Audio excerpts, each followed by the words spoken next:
নমস্কার শ্রোতা বন্ধুরা, আমি স্বাগতা। এসো গল্প শোনাই চ্যানেলের আজকের গল্পের আসরে সবাইকে স্বাগত জানিয়ে শুরু করছি ত্রিদীপ কুমার চট্টোপাধ্যায়ের লেখা গোপন প্রেমের গল্প ভূমিকম্প। অসীম হোটেলের লনে দাঁড়িয়ে ঘন ঘন ঘড়ি দেখছিল, সিগারেটে টান দিচ্ছিল। কি হলো বুলার? স্নান করতে এতক্ষণ লাগে? প্রচুর বাতি কাছে ওর। রোজ 7 সকালেই স্নান করা চাই। বেরোনোর কথা 7টায়, এখন 7:45, 45 মিনিট লেট। কলকাতা পৌঁছতে কম করে 2.5 ঘন্টা, মাঝে রাস্তায় থামলে আরও আধ ঘন্টা। তার মানে 11টা, 11:30টার আগে বাড়ি ঢোকা যাচ্ছে না। এর ওপর পথে যদি কোনো গড়বড় হয় তো গেল। ঠিক এই সময় চুল ঠিক করতে করতে বুলা বেরিয়ে এলো, কাঁধে ছোট্ট ব্যাগ। যাও, রেজিস্টারে সই করে এসো। অসীম গাড়ির লক খুলে দ্রুত পায়ে ভেতরে ঢুকে গেল। কই, কোথায় সই করতে হবে? এই যে sir, room number 101, mister and Mrs A Mukherjee. Payment আগেই হয়ে গেছে। সই করেই অসীম ছুটল গাড়ির দিকে। নন্দকুমার পর্যন্ত রাস্তা মোটামুটি খানিকটা আঁকা বাঁকা। তারপরেই বম্বে রোড, স্বর্ণ চতুর্ভুজের টাকায় অবিশ্বাস্য চওড়া হাইওয়ে। টাটা ইন্ডিকা ছুটছে পাখির পালকের মতো। মেঘলা আকাশ, ঠান্ডা ঠান্ডা আবহাওয়া। তবুও কাঁচ তুলতে হয়েছে। এসি চালাতে হয়েছে বুলার জন্যে। ওর চুল এলোমেলো হয়ে যাবে। স্পিডোমিটার 100 ছুঁয়েছে। ফাঁকা 4 লেনের রাজপথ। একপাশ দিয়ে লরি যাচ্ছে, হর্ন দিলেই সরে যাচ্ছে। এত মসৃণ পথ, গাড়ি এতটুকু কাঁপছে না। ঠিক বিদেশের মতো। দুপাশে ছবির মতো সরে যাচ্ছে আদিগন্ত সবুজ। মাঝে মাঝে বাড়ি, দোকান, ধাবা। মাঝে থামবে তো নাকি? কেন? সে কি গো, শুধু চা বিস্কুট খেয়ে বেরিয়েছি, ব্রেকফাস্ট করব না? এর মধ্যেই খিদে পেয়ে গেল? এখনো পাইনি, পাবে তো। কি জানি কি করে যে খিদে পায়। অসীম উদাস গলায় বলল, রাতে অত খেলে তাতেও পেট ভরেনি? মানে? এখনো মানে বুঝিয়ে বলতে হবে? হাইওয়ের ওপর চোখ রেখে অসীম ফিক করে হাসল। চেটে পুটে দুজনে খেলুম এতক্ষণ ধরে, দুবার। মারব এক থাপ্পড়। মুহূর্তে বুলা লাল হয়ে গেছে। অসভ্য একটা। মুখের কোনো আগল নেই, কোনো কিছুরই নেই। বয়স তো কিছু কম হলো না। ধরে রাখাটাই আসল ম্যাজিক। বুলা, একটা গান গাও। ধুর, খিদে পাচ্ছে, এখন গান? দাঁড়াও, টেপ চালিয়ে দিচ্ছি। দরকার নেই। তোমার পাচ্ছে খিদে, আমার হচ্ছে টেনশন। তোমার টেনশন কিসের? তুমি কি করে বুঝবে? তুমি তো চাবি খুলে ফাঁকা ফ্ল্যাটে ঢুকবে, কেউ জিজ্ঞেসও করবে না। বর ঘুরছে সমুদ্রে, মেয়ে হস্টেলে। আমার অবস্থাটা ভেবেছ? তোমার ছেলেও তো ব্যাঙ্গালোরে। ছেলের মা আছে না, সে তো জানে আমি দিল্লি থেকে মর্নিং ফ্লাইটে ফিরছি। জেটের 9W ফ্লাইট, 11টায় নামবে। 11:30 থেকে মোবাইলে ফোন শুরু করবে। তুমি কোথায় নেমেছ? 11টা থেকে মোবাইল সুইচ অফ করে রাখবে। প্রতিভা ভাববে তুমি প্লেনেই আছো, ফ্লাইট লেট করেছে। সে তো রাখবই, কিন্তু রিস্ক ফ্যাক্টরটা ভাবো। যদি দমদমে ফোন করে শোনে ফ্লাইট রাইট টাইমে নেমেছে, তখন? ধুর, ওর খেয়ে দে আর কাজ নেই। ওটুকু রিস্ক তো থাকবেই। রিস্ক না থাকলে মজা কোথায় অসীম? Boring vegetative life. বলতে বলতে বুলা সামান্য গম্ভীর হয়ে গেল। বলল, তোমার কি মনে হয় প্রতিভা কিছু আঁচ করতে পারে না? প্রায় প্রতি সপ্তাহে তুমি অফিসের কাজে দিল্লি, বম্বে যাচ্ছ, ঠিক উইকেন্ডে। ব্যাপারটা ঠিক বিশ্বাসযোগ্য? বিশ্বাসযোগ্য কি না জানি না, তবে ওর হাবে ভাবে সন্দেহের ছাপ এখনো দেখিনি। হয়তো বুঝেও না বোঝার ভান করে, কোনোদিন হাতে নাতে ধরে ফেলবে। তখন অসীম চুপ করে যায়। গাড়ি ছুটে চলেছে নিঃশব্দে, একই গতিতে। একটা পেট্রোল পাম্প। চলো, পেট্রোল পাম্পের সঙ্গে নতুন মোটেল খুলেছে, এখানে খেয়ে নেব, তেলও ভরে নেব ফুল ট্যাঙ্ক। মিনিট খানেকের মধ্যেই ইন্ডিকা ঢুকে পড়ল পাম্পের বিশাল চত্বরে। রেস্টুরেন্টের গায়ে গাড়ি পার্ক করে দুজনে নেমে এলো। অসীম চাবি নিয়ে ইশারায় ডাকলো উর্দি পরা একটি কর্মীকে। ততক্ষণে বুলা ভেতরে ঢুকে পড়েছে। কি খাবে বলো? তুমি যা খাবে। ঠিক বুঝতে পারছি না কোনটা নেব, অনেক রকম আইটেম দেখছি। এখানেও রিস্ক ফ্যাক্টর বলা, তবে আমার অভিজ্ঞতা বলে অচেনা খাবারের জায়গায় বেশি হেভি কিছু নেওয়া ঠিক না। স্যান্ডউইচ, পকোড়া এগুলো বরং সেফ। জানাবে আলী, জানাবে আলী, জানাবে।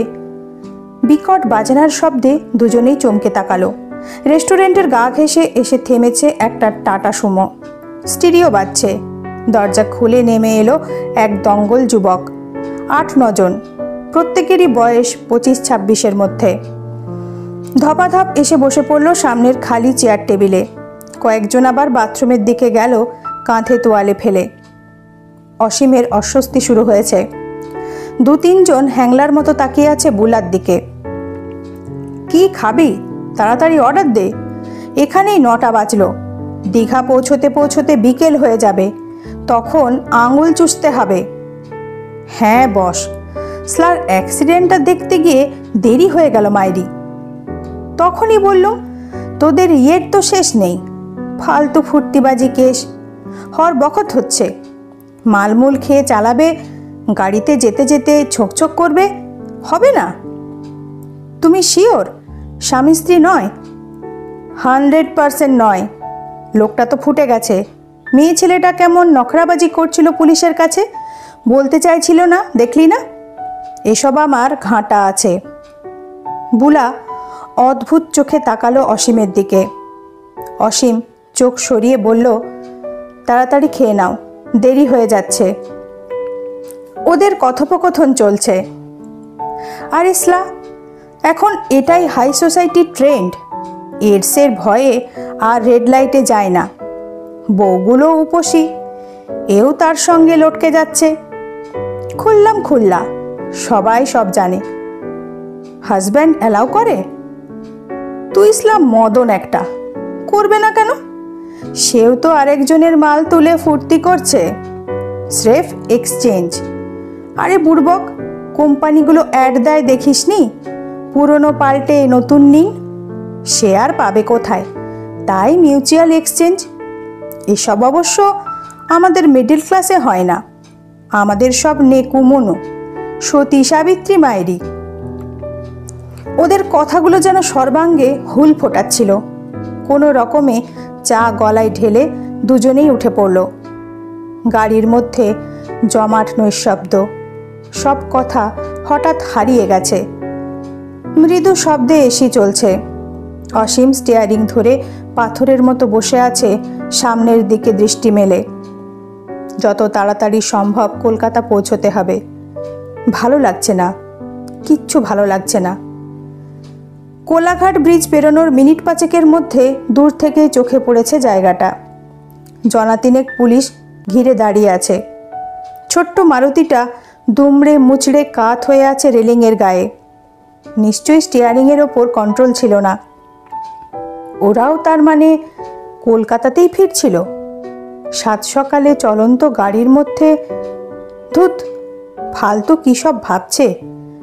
নিজেকেই নিজে গালাগালি দিল অসীম।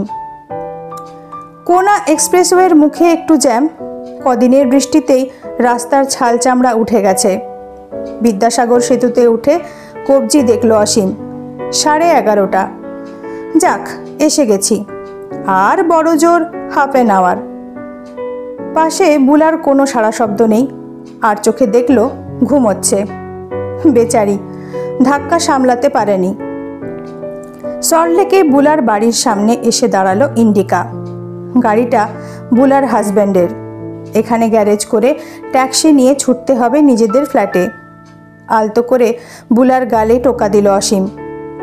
ওঠো, এসে গেছি। ভিআইপি রোডের ওপর অসীমের flat, club town complex. Taxi নিয়ে ভেতরে ঢুকলো 12:30টায়। একটু অবাকই লাগছে অসীমের। 12টায় মোবাইল চালু করেছে, কিন্তু এখনো পর্যন্ত প্রতিভার ফোন এলো না। এরকম কখনো হয়নি। তবে কি ও বুঝে ফেলেছে? মনে মনে কাঁটা হয়ে ব্যাগ ঝুলিয়ে নামলো। উত্তরগুলো দ্রুত সাজিয়ে নিচ্ছে। লিফটের সামনে দাঁড়ালো। গেট থেকে সিকিউরিটির লোকটা ছুটে এসেছে। স্যার, আপনার চিঠি। আমার চিঠি? ওপরে দাওনি? ম্যাডাম দিয়ে গেছেন, উপরে কেউ নেই স্যার।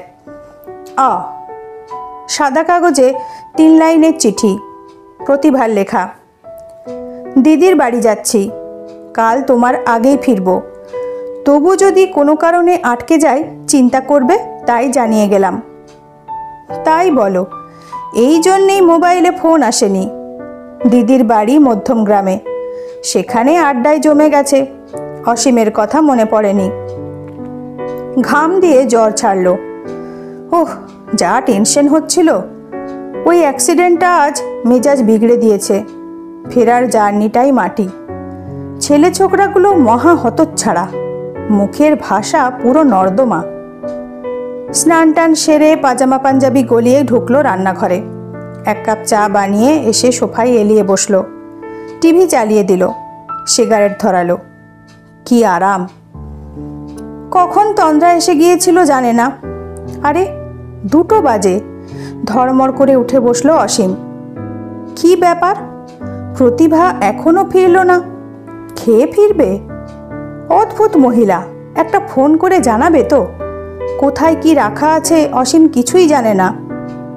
অসীমের খিদে পাচ্ছে, একটু একটু করে রাগও চড়ছে। ফোনের পাশের ডায়েরি থেকে নাম্বার বের করলো। হ্যালো, কে? বর্দি? আমি অসীম বলছি। আরে অসীম, বলো কেমন আছো? এই চলে যাচ্ছে। ওকে দিন, আছে না বেরিয়ে পড়েছে? কার কথা বলছো? সব সময় ঠাট্টা ভালো লাগে না দিদি। আপনার বোনের কথা বলছি, আমার বউ। হয়েছে? কি বলছো? প্রতিভা তো এখানে আসেনি। হোয়াট? প্রতিভা কাল চিঠি লিখে গেছে, আপনার বাড়ি গেছে। আমি দিল্লি থেকে ফিরে পেলাম। সে কি কাণ্ড অসীম! সর্বনাশ! 2-4 দিন আগে ফোনে অবশ্য বলেছিল একদিন আসবে, কিন্তু মোবাইল ফোনটা হঠাৎ বাজতে শুরু করেছে। দিদি, আরেকটা ফোন এসেছে, পরে। অসীম শোনো, থানা, হাসপাতাল। অসীম ফোন নামিয়ে ছুটেছে শোবার ঘরে। খাটের ওপর থেকে মোবাইল তুলে নিয়েছে। হ্যালো, নমস্কার, অসীম মুখার্জি বলছেন? হ্যাঁ বলুন, কে বলছেন? প্রতিভা মুখার্জি আপনার স্ত্রী? হ্যাঁ হ্যাঁ, কি হয়েছে প্রতিভার? বলছি, একটু শান্ত হন। আমি ভবানী ভবন থেকে বলছি। আজ সকালে বোম্বে রোডে একটা ফ্যাটাল অ্যাক্সিডেন্ট হয়েছে। মারুতি স্টিয়ারিং কন্ট্রোল হারিয়ে ধাক্কা মেরেছে। হ্যালো, শুনছেন? এত ভেঙে পড়বেন না মিস্টার মুখার্জি। গাড়ি চালাচ্ছিলেন Diganta Roy, suppose to be your relative. Spot dead, কিন্তু আপনার স্ত্রী আশ্চর্যজনকভাবে বেঁচে গেছেন। 2-1টা মাইনর ইনজুরি ছাড়া বিশেষ কিছু হয়নি। শকে কিছুক্ষণ আনকনশাস ছিলেন এই পর্যন্ত। She was admitted to Uluberia hospital. এখনও ওখানেই। জ্ঞান ফেরা থেকে আপনার কথা বলছেন। চলে আসুন মিস্টার মুখার্জি, আপনি লাকি ম্যান। ফোন ছেড়ে দিয়েছে। চিত্রার্পিতের মতো দাঁড়িয়ে আছে অসীম। দিগন্ত রায় কে? লোকটার অরিজিনাল নাম? প্রতিভা বেঁচে গেল। তারপর শেষ হলো ত্রিদীপ কুমার চট্টোপাধ্যায়ের লেখা একটি গোপন প্রেমের গল্প, ভূমিকম্প। গল্পটি আপনাদের কেমন লাগলো সেটা অবশ্যই কমেন্ট করে জানাবেন। ভালো লাগলে ভিডিওটি লাইক ও শেয়ার করে দেবেন। আর হ্যাঁ, যদি এখনও এসো গল্প শোনাই চ্যানেলটি সাবস্ক্রাইব না করে থাকেন তাহলে অবশ্যই চ্যানেলটি সাবস্ক্রাইব করে আমার পাশে থাকুন। আপনাদের ভালোবাসা ও সহযোগিতা আমার একান্ত কাম্য। আজ এই পর্যন্তই। নতুন একটি গল্প সাথে নিয়ে তাড়াতাড়ি ফিরে আসব। সবাই ভালো থাকবেন। নমস্কার।